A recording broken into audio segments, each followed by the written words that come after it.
வணக்கம். தலைப்புச் செய்திகள் வாசிப்பது வெங்கட். பொங்கலுக்கு ரூபாய் 3000 கொடுக்க பணமில்லாமல் விவசாயிகளின் பயிர்க்கடன் பணத்தை மடைமாற்றி உள்ளது திமுக அரசு. பாஜக மாநில முன்னாள் தலைவர் அண்ணாமலை குற்றச்சாட்டு. பொங்கல் பண்டிகையை முன்னிட்டு கோயம்பேடு சந்தையில் கரும்பு விற்பனை சூடுபிடித்தது. ஒரு கட்டு ரூபாய் 300 முதல் 600 வரை விற்பனை செய்யப்பட்டது. தணிக்கை சான்றிதழ் வழங்க வரையறுக்கப்பட்ட காலக்கெடு, வெளிப்படையான மதிப்பீடு ஆகியவை தான் இப்போதைய தேவை. மக்கள் நீதி மய்யம் கட்சியின் தலைவர் கமலஹாசன் தகவல். வருகிற சட்டமன்ற தேர்தலில் திராவிடத்தை வீழ்த்தி பொங்கல் வைப்பதே எங்கள் முதல் வேலையாகும்.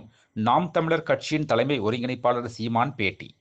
தேர்தல் சின்னத்தை அறிமுகப்படுத்த விஜய் புதிய திட்டம். தவிக தலைமையில் கூட்டணி அமைக்கும் பணிகள் முழுவீச்சில் நடக்கிறது. தெளிவாக சிந்தித்து தேமுதிக தொண்டர்களை மதிப்பவர்களுடன் கூட்டணி வைக்கப்படும். தேமுதிக சார்பில் நடைபெற்ற மக்கள் உரிமை மீட்பு மாநாட்டில் பிரேமலதா பேச்சு. மு.க. ஸ்டாலின் ஆட்சி நன்றாக இருக்கிறது. பாமக நிறுவனர் ராமதாஸ் திடீர் புகழாரம். 80% வாக்குறுதிகளை நிறைவேற்றியிருந்தால் அதற்கான பட்டியலை திமுக அரசு வெளியிட வேண்டும். பாமக தலைவர் அன்புமணி ராமதாஸ் வலியுறுத்தல். 10,000க்கும் அதிகமான விருப்ப மனுக்கள் பெறப்பட்டிருப்பதன் மூலம் அடுத்த ஆட்சி அதிமுக ஆட்சிதான் என்பது உறுதியாகியுள்ளது என்று நேர்காணலில் பங்கேற்றவர்களின் முன்னிலையில் பொதுச் செயலாளர் எடப்பாடி பழனிசாமி பேச்சு. சபரிமலை தங்கம் திருட்டு வழக்கில் தந்திரி கண்டரு ராஜுவரு கைது செய்யப்பட்டார்.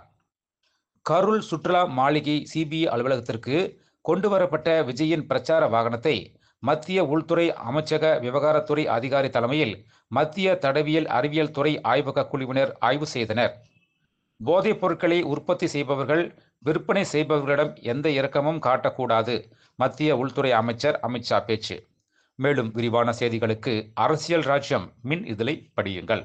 நன்றி, வணக்கம்.